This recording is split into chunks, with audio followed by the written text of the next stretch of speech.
आज माँ का 13वां है। आज के बाद सब खत्म हो जाएगा। इस घर को मैं बेचना चाहता था, यही सोच रहा था कि तभी गीता ने आवाज़ दी, भैया यहाँ क्यों बैठे हो? चलो पंडित जी बुला रहे हैं। मैं नीचे आ गया। 13वीं की पूजा संपन्न हुई। सब लोग खाने पीने में लग गए, पर मुझे तो कमला मौसी से बात करनी थी। मैंने उनका हाथ पकड़ा और उनको लेकर अपने कमरे में आ गया। मैंने उनसे पूछा, मौसी, अभी पिछले महीने हम सब इकट्ठा हुए थे, खूब घूमे फिरे, खूब मस्ती की, तो अचानक ऐसा क्या हो गया कि माँ को हार्ट अटैक आ गया और वो नहीं रहीं? कमला मौसी ने कहा, देख अनुज, मैं ज़्यादा तो नहीं जानती, कुछ दिन पहले भी उनकी तबीयत बिगड़ी थी, तो मैंने साथ जाकर डॉक्टर को दिखाया था। उस दिन तेरी माँ की तबीयत बहुत खराब हो गई थी। हम लोग के अस्पताल ले जाते ही उन्होंने दम तोड़ दिया। ज़्यादा बातें भी नहीं हुई हमारी बीच।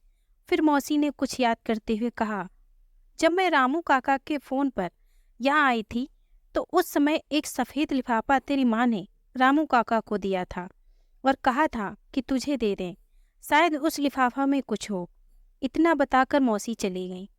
माँ को गए आज 16 दिन हो गए। आज गीता को भी अपने ससुराल जाना है, वो भी चली जाएगी, तो मैं बिल्कुल अकेला हो जाऊंगा। यही सोचकर मैंने भी दिल्ली जाकर अपना काम शुरू करने का सोचा। दूसरे दिन हम दोनों भाई बहन और मेरी पत्नी एक साथ निकले। गीता नोएडा और हम दिल्ली। घर आकर सबसे पहले मैंने सारी चिट्ठियां देखनी शुरू कर दी। देखते देखते एक सफ़ेद लिफाफा मेरे हाथ आया, जिसमें मेरा पता मेरी माँ के हाथों से लिखा गया था। मैंने उसे चूम लिया और मेरी आंखों से आंसू निकल पड़े। मैंने उस खत को पढ़ना शुरू किया। प्रिय बेटे अनुज, तुम सोच रहे होगे कि ऐसी क्या बात है जो मैंने इस खत में लिखा है, तो धीरज से पढ़ना। मैं पुष्पांजलि, बिल्कुल अपने नाम के अनुरूप, सुंदर पुष्प सी महकती खिलती, अपने माँ बाप की दुलारी, अपने भाइयों की लाडली बहन, अपने जीवन में मस्त थी। तभी बड़े मामा जी के बेटे की शादी में जाना हुआ। वहाँ बहुत लोगों से मिलना जुलना भी हुआ। 10 दिन रहकर हम लोग वापस मुरादाबाद आ गए। एक दिन तुम्हारे दादाजी के एक मित्र मेरे पापा से मिलने आए। बातों ही बातों में उन्होंने तुम्हारे पापा और मेरी शादी की बात कह दी। उन्होंने बताया कि मैं उन लोगों को बहुत पसंद हूँ। वे लोग बारात में आए थे और सबने मुझे मामा जी के घर देखा था। ये बात भी पता चली। तुम्हारा घराना बहुत बड़ा और नामी था। मेरे पापा और मेरे सारे घर वाले तो बहुत खुश हो गए कि इतने बड़े घर में मेरे लिए रिश्ता आया है। तुम्हारे दादाजी रिटायर्ड अधिकारी थे और तुम्हारे पापा वन विभाग के एक बहुत बड़े अधिकारी। मेरी और तुम्हारे पापा की शादी हो गई। तुम्हारे पापा अपने नाम के अनुसार दर्शन थे। जो भी उनको देखता मंत्रमुग्ध हो जाता। बारात के आने के पश्चात सारी सहेलियां और सारे घर वाले मुझे छेड़ रहे थे। मैं भी गर्व से भर उठी। हमारी शादी हो गई और मैं विदा होकर 3 कमरे के घर से निकलकर बहुत बड़े कोठी की मालकिन बन गई। लेकिन ये क्या, सुहागरात की रात जब मैं फूलों की सेज पर बैठी भावी जीवन की कल्पना कर रही थी, तभी दर्शन जी मेरे पास आए। उनके मुंह से शराब की दुर्गंध आ रही थी।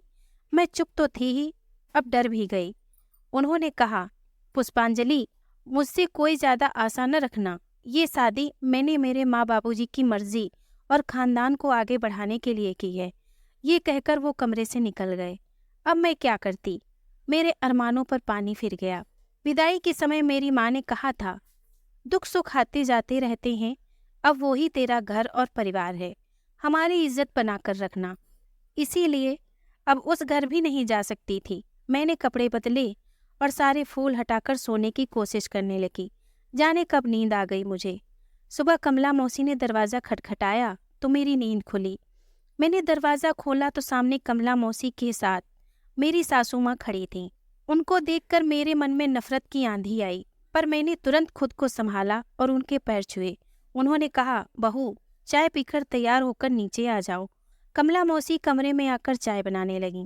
कमरे का जायजा लेकर वो बिना कुछ बोले चली गईं। थोड़ी देर बाद मैं नीचे गई। मन तो किया कि चिल्ला चिल्ला कर उन लोगों से पूछें कि मेरा क्या दोष है, किस बात की सजा दी गई मुझे, पर मेरे संस्कारों ने मुझे ऐसा करने से रोक दिया। मैंने अकेले ही बाकी रस्मों को पूरा किया। किसी ने भी दर्शन जी की चर्चा नहीं की। दिन तो यूं ही बीत गए। रात को दर्शन जी घर आए। माँ जी ने उनसे कहा, कल बहू को मायके जाना है पग फेरे के लिए। उन्होंने कुछ नहीं कहा और सीधा मेरे पास आए और मुझे कमरे में ले गए। अचानक उनकी आंखों से आंसू बहने लगे। मैं तो घबरा गई। मैंने पूछा, क्या हुआ? आप क्यों रो रहे हैं? तब उन्होंने कहा, पुष्पांजलि, मैं कल रात की बात के लिए तुमसे माफ़ी मांगना चाहता हूँ। कल कुछ परेशान था, इसीलिए जाने क्या बोल दिया। मैंने कहा, जाने दीजिए। उन्होंने मुझे दूसरे कमरे में जाकर तैयार होने के लिए कहा। मैं जब तक तैयार होकर आई, उस कमरे को दुल्हन की तरह सजा दिया गया था। मैं बहुत खुश हुई। दर्शन जी और मैंने उस सजे कमरे में अपने भावी जीवन के सुनहरे सपने सजाए। सुबह जब मैं उठी तो मेरे चेहरे पर बहुत चमक थी। दर्शन जी कमरे में नहीं थे। मैंने उन्हें पूरे घर में खोजा, पर वो नहीं मिले। मेरा मायके जाने का समय हो गया था। उनका कोई पता नहीं था। अंत में मैं अपने ससुर जी के साथ अपने मायके गई। वहाँ कुछ देर रह के मैं उनके साथ ही वापस आ गई। रात को दर्शन जी नशे में चूर होकर घर आए। जब मैंने उनसे घर में नहीं रहने का कारण पूछा तो उन्होंने मुझे एक थप्पड़ मार दिया। मैं रोते रोते सो गई। वो पहला थप्पड़ मेरे जीवन का काल बन गया। अब तो किसी समय भी मुझे थप्पड़ पड़ती थी। सास ससुर तो मूरत बनकर देखते रहते।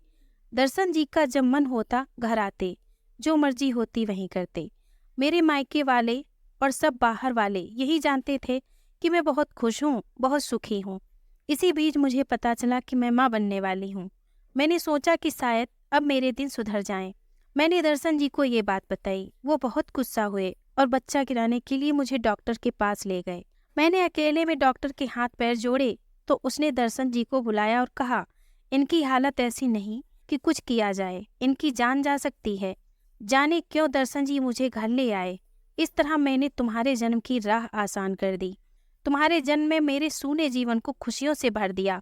मैं सब दुख भूल गई। इसी बीच मुझे पता चला कि उनका चक्कर उनके ऑफिस के एक क्लर्क के साथ चल रहा है।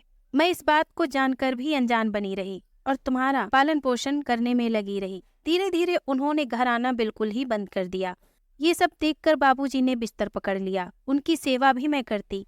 कमला मौसी सासू माँ की देखभाल करती। एक दिन बाबूजी की हालत बहुत बिगड़ गई और उनके प्राण निकल गए। बहुत खबर करवाने के बाद दर्शन जी बाबूजी के दाह संस्कार के लिए आए। उन दिनों में फिर उनके साथ रहने के कारण मैं दोबारा गर्भवती हो गई। इस बार तुम्हारे पापा को कुछ नहीं बताया। माँ जी जानकर बहुत खुश हुईं। अब तो हम दोनों और कमला मौसी ही थे उस घर में। बाबूजी की पेंशन से हमारा खर्च आराम से चल रहा था। तुम भी 4 साल के हो गए थे। अब तुम्हें स्कूल में डालना था। अब घर के सारे फैसले मैं ही लेती थी। अब मैं चाहती भी नहीं थी कि तुम्हारे पापा घर आएं, क्योंकि उनकी अत्याचार से मैं तंग आ गई थी। तभी तुम्हारी बहन गीता का जन्म हुआ। मैं और तुम्हारी दादी बहुत खुश थे। तुम्हारे पापा को गीता के जन्म का पता चला तो उन्होंने मुझे गालियां दी और कहा कि ये बच्चा उनका नहीं, आज से उनका और मेरा रिश्ता खत्म। ये कहकर तुम्हारे पापा कभी ना आने के लिए चले गए। मुझे उनके जाने का कोई गम नहीं था। तुम भी अपनी बहन से बहुत प्यार करते थे और आज भी करते हो, मैं जानती हूँ। धीरे धीरे जीवन आगे बढ़ने लगा। तुम दोनों भाई बहन पढ़ाई में बहुत अच्छे निकले। अब पेंशन के पैसे कम पड़ने लगे तो मैंने घर में ही आसपास के बच्चों को पढ़ाना शुरू किया। अच्छी आमदनी होने लगी थी। मैंने कभी अपने अतीत की परछाई तुम दोनों भाई बहन पर पड़ने नहीं दी। आज भी मुझे वो दिन याद है जब तुमने मेडिकल की परीक्षा में जिले भर में प्रथम स्थान प्राप्त किया था। मैंने और तुम्हारी दादी ने पूरे मोहल्ले में मिठाई बांटी थी। गीता ने भी स्नातक कर लिया और सुरेश जी के साथ उसकी शादी हो गई। वो भी अपनी गृहस्थी में खुश है। तुम मेडिकल की पढ़ाई करने दिल्ली चले गए। आज फिर मैं और तुम्हारी दादी उस घर में अकेले रह गए। पढ़ाई पूरे होते ही तुमने वहाँ अपनी पसंद की लड़की से शादी कर ली। मन दुखित तो हुआ, फिर भी मैंने मन को समझा लिया। मेरी बहू कौन है, कैसी है, मैं कुछ नहीं जानती। इस सदमे से तुम्हारी दादी मर गईं। जब तुम दादी के क्रियाकर्म में आए तो मैंने अपनी बहू पूजा को देखा। मैंने सोचा हम दोनों सास बहू सहेलियां बनकर रहेंगी। एक दिन जब मैं उसे रसोई के काम समझा रही थी तो थोड़ा प्यार से डांट दिया। शायद पूजा ने तुम्हें ये बात बताई और तुमने मुझे नाराजगी दिखाई। मैं फिर अकेली पड़ गई। इस बार जब तुम आए तो तुमने मुझे अपनी कमला मौसी और उनके बच्चों को खूब घुमाया फिराया और हमने खूब मस्ती की। दिल्ली जाने से पहले तुमने मुझसे भी साथ चलने को कहा। मैंने तुम्हें जवाब दिया कि बेटा, कभी कभी एक साथ रहना और हमेशा एक साथ रहने में बहुत फर्क है।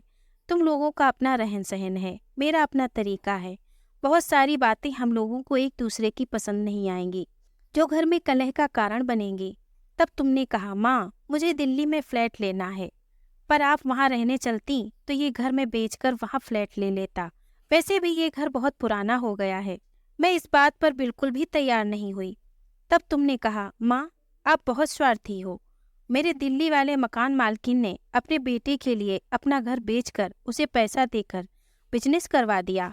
आप कुछ नहीं कर सकती। दूसरे दिन तुम लोग चले गए, पर तुम्हारी कही हुई बात मेरे दिल में चुभ गई और मेरे सीने में दर्द होने लगा।